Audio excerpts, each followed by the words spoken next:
Faber here from Crystal Clear ESL. I could not be more excited to be with you today.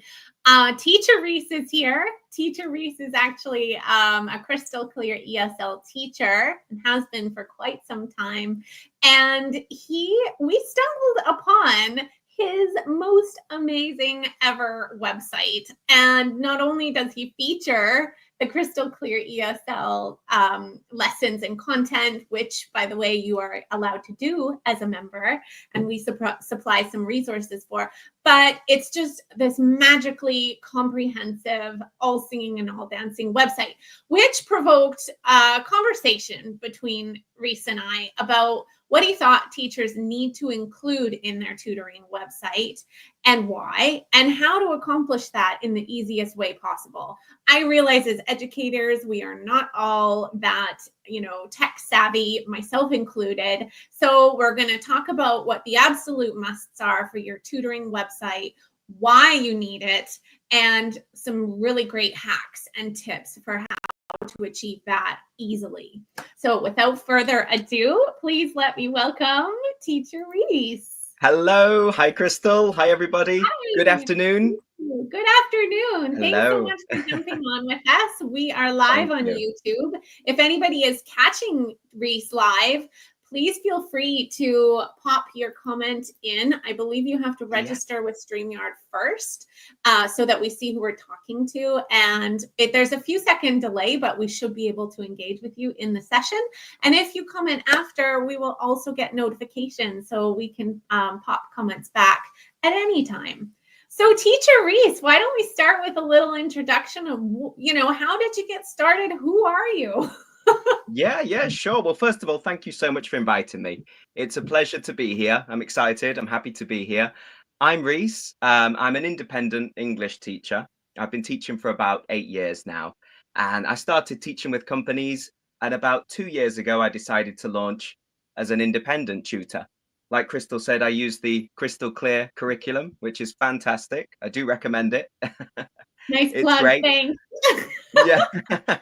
And I teach English to kids all around the world. I try and make it fun, engaging, and make them happy, make it something that they want to continue doing and come back. So yeah, I'm here to hopefully share some tips about what I did to get my website up and running. And hopefully there'll be something useful for somebody out there. Yeah, for sure. Okay, Yeah. cool. So I want to start with sort of like the why behind your website in terms of, when you first got started as an independent online teacher. Yeah. Like, what were your main considerations? What was going through your head decision wise? Well, I think at the time, it was just after the whole thing had happened in China. There was a change in the educational system. A lot of companies closed down. The company I was working for closed down. Right. And I found myself working for big companies that were just paying so little. The pay rate was really bad. So I decided to try and launch my own thing, so that to try and cut out the middleman and smart. make it more beneficial for everybody. I can focus more then on the students, give them more quality because I don't have to teach so many students. So that was the big reason why, definitely. Yeah. Okay. Yeah. I feel like after the double reduction policy took place in China, a lot of teachers were kind of in your shoes. And I wonder if having the website and establishing that backbone behind your business may have been what set you apart, in success. Possibly. Yeah. I mean, it's all about building credibility, isn't it? Yeah. Who knows? That's right. Well, yeah. Interesting point. So, what do you think credibility included are some of the reasons to have a tutoring website? Well, I think it's important because it shows a little bit of trust, a little bit of credibility, somewhere for people to go, learn about you, see what you offer. It's important to have that there as well so that you can process reservations. I mean, that's for a bigger website, obviously, so you can process payments, reservations, etc. But yeah, the actual credibility part of it, it's nice to have a website to kind of back you up, somewhere you can put your information, what you do, maybe some examples of your teaching style. I think it's important. An important part of building trust, definitely. Right. So when who sees it? Who sees your website then? who sees it? Well, my students, obviously their parents, they use the website daily to check up on reservations, reschedule appointments, to look through messages that I've sent them, homework. I mean, we use it. It's a central hub really of Wow. everything. Yeah. Whoa, so your website is really like all singing, all dancing, and you have a lot of functionality on it. Yeah, yeah. I mean, my website does, but it doesn't necessarily mean you have to have that. Right. You've got the basics for any website, especially for tutoring, and on that you can really build. You can build upon that. You can evolve it to become, Over anything you time. want, really. Yeah. Over time, yeah, yeah, yeah, It doesn't have to be everything all from the start. So what did you exactly. start with? What do you think the sort of like key functions of a website for an online tutor should be? Well, I think the most important things I would say is the basics. So a little bit about you, information about who you are, your teaching style, who you teach, your background. Maybe if you're comfortable putting some videos on it, videos of you introducing yourself, or even better, some videos of you teaching. I think those two are really Right. important parts of any website. And then you also need a kind of a call to action, something that's going to get people to contact you. You need that. It's really important. For me, for example, it's just a banner at the bottom of the website, free lesson, put your email address in. And people put their email address in, and then I have the contact, and I can send them an email, introduce myself, schedule a free lesson, Wow. talk about pricing. So that is really important. That's a basic, I would say, element of any website, is a call to action, something that's going to get people to get in touch with you, or leave their email address, or show that they're interested. And then Wow, from what a there, you great can call to evolve it. action. So yeah, you give a free lesson. Is that process Mm. automated? Like when they leave their email, do they automatically get an email back inviting them to book They in? do. They do, yeah. They Oh, automatically get a welcome email saying thank you for yeah. signing up on the website. We know that you're interested, etc. If I don't hear anything back from them after 2 days, 3 days, then I always send them a little email just saying, "Hey, look, I'm Teacher Yeah. Reese. Thanks for signing up. Let's get a free trial lesson booked in if you're interested." So I do, chase it up after that if I don't hear Yeah. anything back from them. I guess you don't need to have it automated, do you? You could No, just have it no, land in your inbox and then action it yeah. yourself. Exactly, exactly. I mean, you can Yeah. start with the basics, the basics, Yeah. like I said, just information, some videos, and a call to action, and then you can evolve that wherever you want to go. Yeah. Wow. So a lot of people in online sales talk about funnels. I'm sure you're familiar Yeah. with the sales Mhm. funnel. Yeah. And I guess at the top of that funnel is that enter your email address. So what would you Yeah. say sort of is your process down from there that eventually results in a paying student? I'd like to try and keep it simple. So Yeah. whoever contacts me, the first thing before we start talking about prices, or let's schedule a free lesson, let's schedule a Yeah. trial. And that really gives a sense of what to expect, and if you're compatible, because you're not sometimes compatible with all students you know True. so that's, for me, that's the most important thing. Let's get a trial lesson booked in. No obligation. You don't need to buy anything. It's just to simply have a taste, see what it's like, see if the student enjoys it, see if the parents like it. Right. And that's always my first starting point, and then from there, obviously, we can start discussing levels, prices, etc. Wow. Good. And then so you discuss price and that and level allocation quite far down the After, funnel then. yeah, after the trial lesson, that's when I usually give feedback to the parent about how the student participated in class, which level I think would be appropriate for them. I send them a link guiding them to my website with information about, for example, level 2, level 3, so they can read about it. And then I ask them if they're interested in pursuing further classes, then let me know and we'll sort out a price for them. Wow. So yeah. Yeah, it's Amazing. quite a simple process. I tried to keep it as simple as possible. Right. I think the more sort of stages you have in that funnel, the more likely you are to find some place, some pitfall for them to Yeah, fall exactly. away. Exactly. Yeah. So I is mean, I that think the how best marketing is you definitely the free trial. right. Oh, Yeah. okay. So is that your main method of student recruitment is through drop your email address, or do you have any other techniques? I mean, like marketing wise, right now, most of it comes from referrals. Right. Most of my current students have come from referrals. I do spend a very small amount every month on Facebook advertising, and I have Hmm. had some students from that, but not much, 30, $40 per month. But 80% of my students have come from referrals. Wow. So, I mean, one student, for example, I think they've referred 6 other students, and they're all still with me. They're all still learning with me. They're all still renewing. So that's Incredible. my main marketing. I mean, I know that's obviously different for tutors that are just beginning because you can't, if you don't have students, they can't refer people. So that's a different scenario. Your marketing's going to be different then. But once you've got a pool of students, I would definitely say that referrals are gold. Word to mouth, people discussing your classes, talking with their friends about it. Yeah. Yeah, for sure. Do you do Mm, anything, obviously there's some sort of bonus behind referring, but do there you do is. Yeah. anything to support them? Like, I don't know, some kind of artwork or content or something to support referrals? Yeah, well, I've got on my website, I have a referral section. So that's where Perfect. parents can learn all about it. And I also tell parents, I've got a referral program. The way it works is they refer a friend, and the friend obviously gets a free trial lesson after they've completed the free trial. So they don't need to pay anything. Whoever referred them gets two free lessons. Wow. So they're both winning. I also give if the new student does sign up, I also give them a free lesson as well. So it's Right. 2 free lessons for the person who refers and then an extra free lesson for whoever did the free trial. And that's worked fantastically. It's worked really well, Amazing. that. Yeah. Yeah. Crazy. Okay, so you've got back to the website, you've got Mm. a bio, some video content, Yeah. information about your curriculum, availability to book in with you or at least leave their email address. You've Yeah. got a referral program.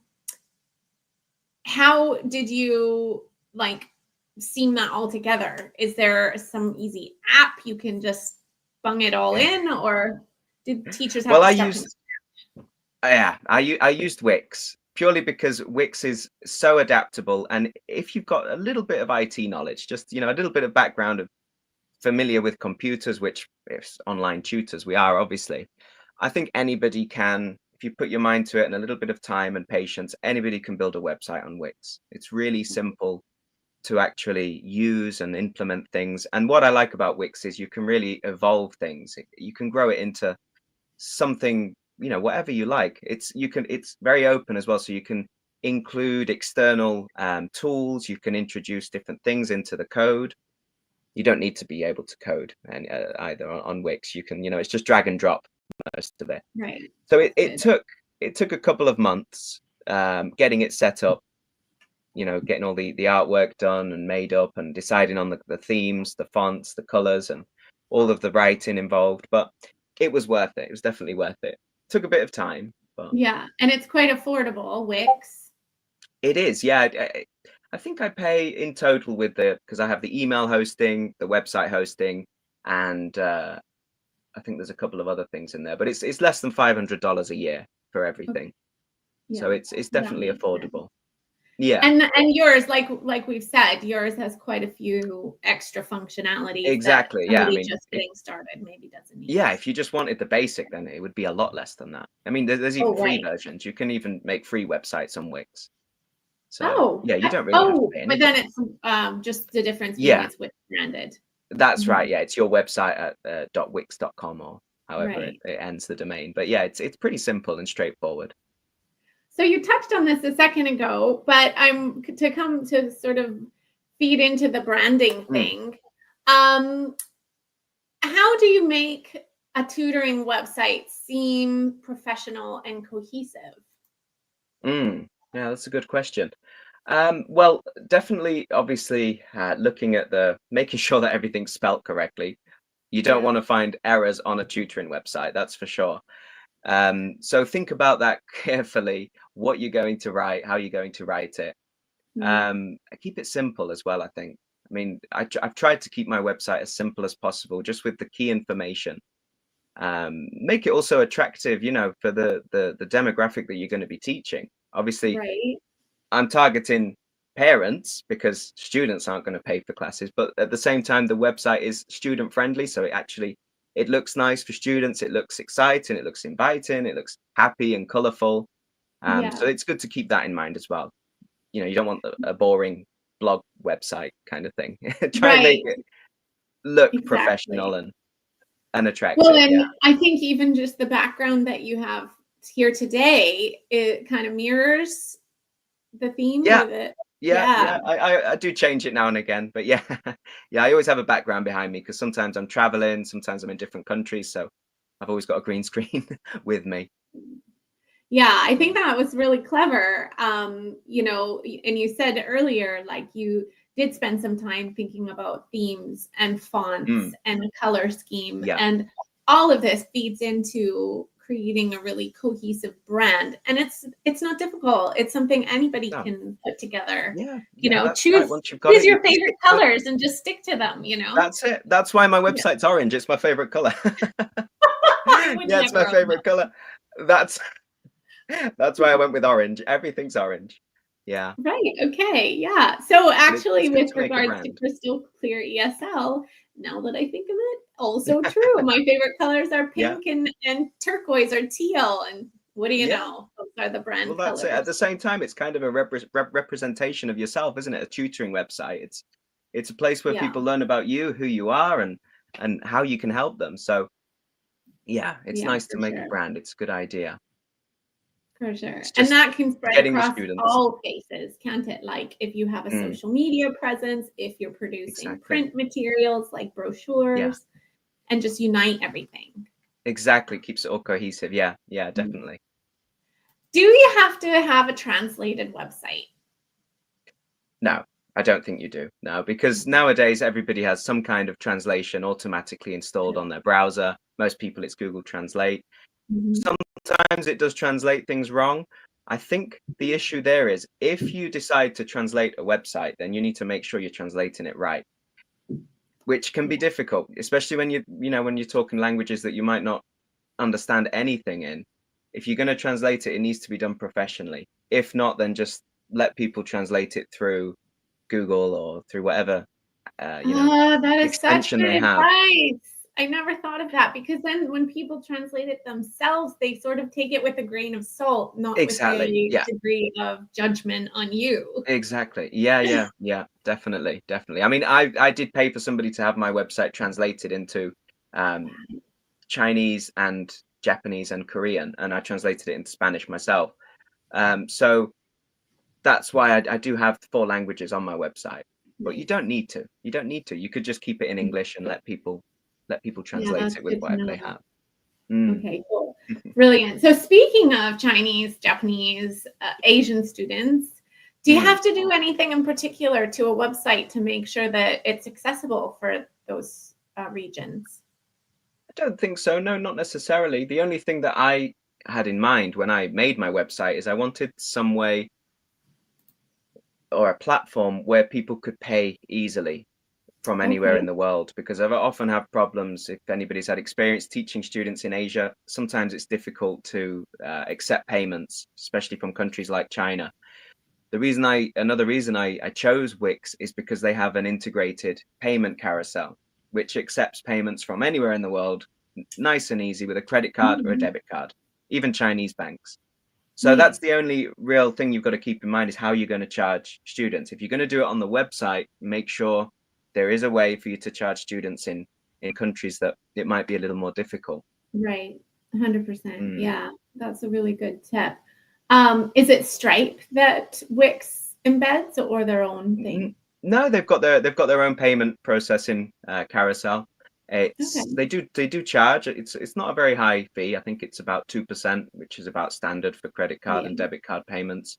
But it just keeps it easy. It keeps the process of paying easy. All I have to do is either the customer just chooses what they want and they pay for it with a credit or debit card, or I can just send them a link. They click the link, it takes them to the checkout, they pay with a credit or debit card, and it's done. Amazing. It's nice and simple, nice and easy. and they know Yeah. what they're paying. Yeah. And all of these costs, like the 2% for payment processing or the Hmm. website annual fee, you know, for a professional online teacher or tutor, these are overheads you build into your pricing. Of I course. think Yeah, of that course. when you are independent, you have this amazing luxury of not being in a race to the bottom to Hmm. charge the least per hour, you Definitely. know? Definitely. Yeah. Yeah. And when, like you're conveying a sense of professionalism, your pricing can reflect that. Yeah, exactly. Exactly. Mhm. Yeah. I think obviously when you're a new tutor, if you're just starting out and you don't have any students, then it's a bit tough to, especially when I'm talking about referrals, and most of my students come from referrals. It is very tough when you're just starting out, especially when you have no students. So I think it's really important to figure out how much you want to charge in the long Right. term. Have a long term goal. What's your price? What do you want to be charging? And stick to that price. And when you're first getting your first few students, rather than giving them a lower price, offer them a discount and Yeah. make it clear that this is my price, but I'm just starting out. I'd like to give you a big discount, or whatever price that they would be happy with paying. And then as you build your student base up, you can start to reduce these discounts or Yeah. eventually remove them completely. It's not the same reducing your discounts than it is telling people I'm putting my prices up, if you get me. I love it. So, Whoa, if that wasn't an insider tip, I don't know what was. yeah. So it's good. When you're starting off, you do need to reduce your prices a bit, obviously. Yeah. It's logical. You need to attract people that, and going back to the trust, people don't trust random people off the internet. When you're Yeah. asking people to pay lots of money in advance for lessons, sometimes you do need to adjust your pricing a little bit at the beginning until you have a reputation and people are referring you to their friends. So you might need to work on those discounts a bit to get your first few students. Right. So clever. Much easier to reduce a discount than increase a price. Okay, Yeah. talk to me about when there are issues. Have you ever experienced any issues with your website as such? No, no, I can't say I have at all. It's been going for 2 years now. Well, just under 2 years, and I've had no downtime. I mean, Wix is really good for that. They Yeah. have great servers, very good customer attention, customer care. So no, I haven't had any downtime, luckily. Brilliant. Okay. Yeah. So yeah, I would imagine because it's a website and not necessarily, for example, your virtual classroom, that it's Mm, not a massive no, requirement that it does have 100% uptime, right? Like, that's right. No, not really. I mean, if it was like you say, if that was the platform where I was doing the classes, then definitely it'd be really right, important that it doesn't go down. But yeah, no, I don't think you need to worry too much about it makes going sense. down momentarily. Right. Okay, Yeah. cool. Okay, let's wrap up by talking about your favorite tech tools. We're on the subject of websites, so it's not a difficult segue. What are your favorite tech tools at the moment? Okay. Well, I think definitely something that really changed for me is headset. I used to wear the big headsets, and they were just so hot and sweaty in the summer. I switched a couple of years ago to this little thing, little Bluetooth earpiece, and it's so much better. It's light, it's comfortable, and the beauty of it is I can switch ears. Sort of, you don't get the ringing ears from hours and hours Yeah. of teaching. I can switch over to the And other it's ear. only in one ear. It's only in one ear, so I can hear myself better. I can hear students better. I can switch ears. It's so much more comfortable. I'd recommend it to Okay. anybody who sits for a long time on the computer. Get rid of the sweaty big headphones and just try this. It's so much more And you comfortable. do. Like, tell everybody, what is your usual teaching day consist of? Uh, well, Monday to Friday I teach. Occasionally the weekends, but always Monday to Friday, and I do 12 lessons a day in a block, 6 hours. 6 hours Oh, per day, yeah. But I love it. It's great. The kids are fantastic. It's a very, very rewarding job, very rewarding right. profession. Yeah. Yeah. You do Oh much yeah, like get a prep headset. or administrative work outside of those 6 hours? Yeah. Maybe an hour a day, up to 2 hours a day, Monday to Friday. So I'd say in total, I'm probably working around for 40 hours a week. Yeah, that makes Yeah. sense. Yeah. Yeah. Okay, Yeah. carry on. What So other tech? Right, so or the headset, that's online. definitely Yeah. definitely important. Another thing that really enhances classes is a graphics tablet for Ooh. annotating, drawing, writing. It's so much easier than trying to use a mouse, when you're playing games or drawing things. They're very cheap and they're really good, really effective for annotating in class. Um, Google Images. Google Images is such a savior for giving quick visual explanations of things. I've always got Google Images open. If there's something a student's struggling with, show them the image. I don't like to translate things. I'd like to try and keep everything in English. And if something Full does need immersion. translating, Yeah. exactly, then we can whip Google Images out. I can show them exactly what I'm talking about. And I think that's a great tool. Always have Over it open. screen share or Well, that would be my other must-have tech tool. I use Manycam. I know Manycam, people either love it or hate it. For yeah. me, it's just such a good tool because I can just switch. Like, for example, I've got Google Images open. I can switch and show a specific part of the image.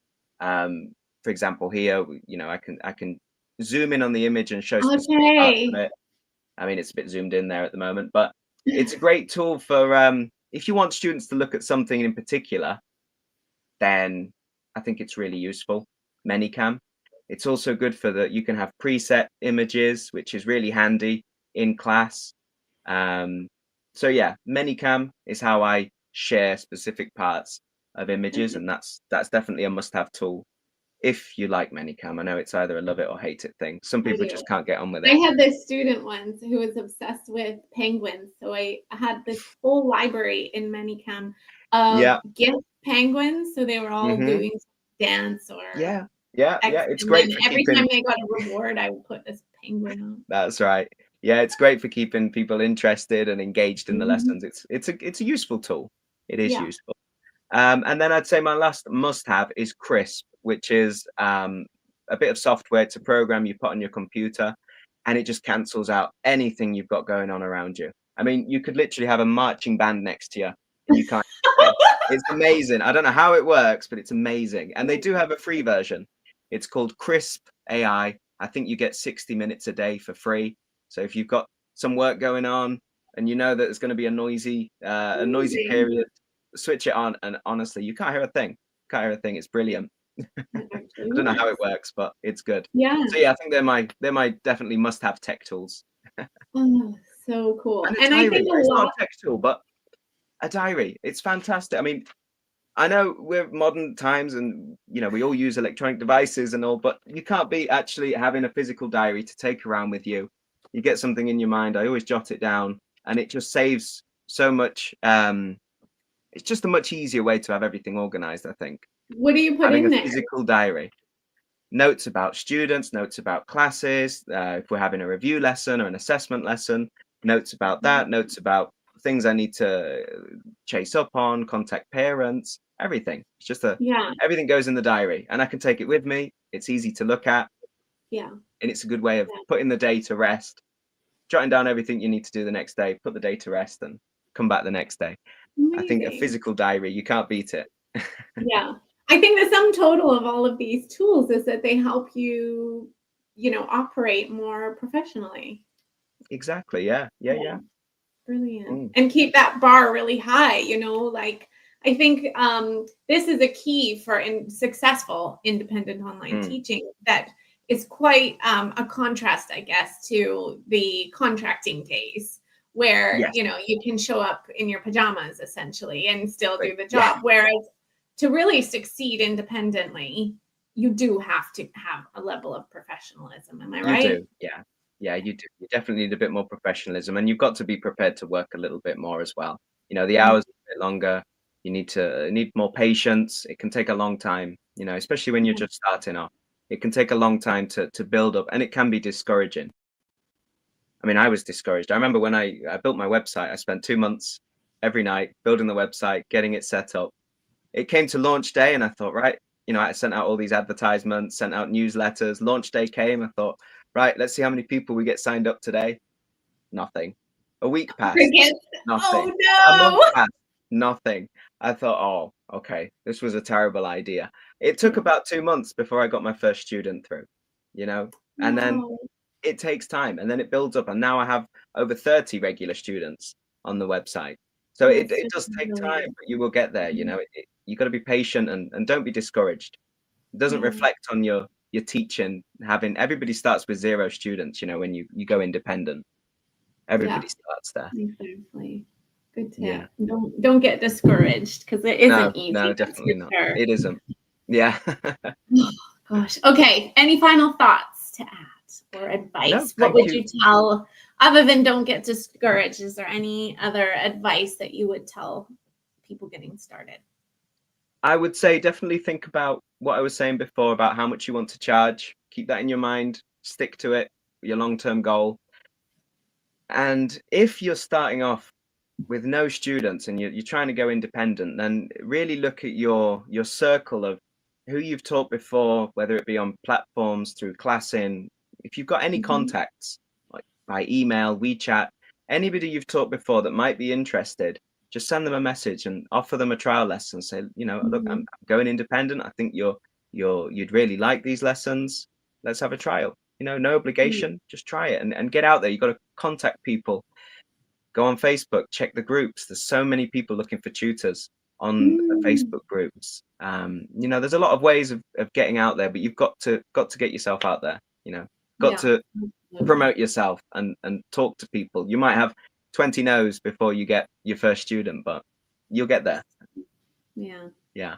Good job. Oh, it was such a pleasure to talk to you yet again. Thank If you very anybody much has for inviting me. any, oh, you're welcome. If anybody has any questions to follow up on any of the points that Teacher Reese made today, feel free to pop them in the comments here, and I will make sure to get his replies back to you. And Reese, thank you so much for joining me. Thank you very much for the invitation. It was lovely to be here, and I hope maybe there was some tips there that could be useful to somebody. And I wish Yeah, you all the best of success from the bottom of my heart in your teaching journey, wherever you are, brilliant. whatever you're doing. Me too. Thank you. Definitely. We'll see you again soon. Bye, everyone. Okay. Bye bye. See you.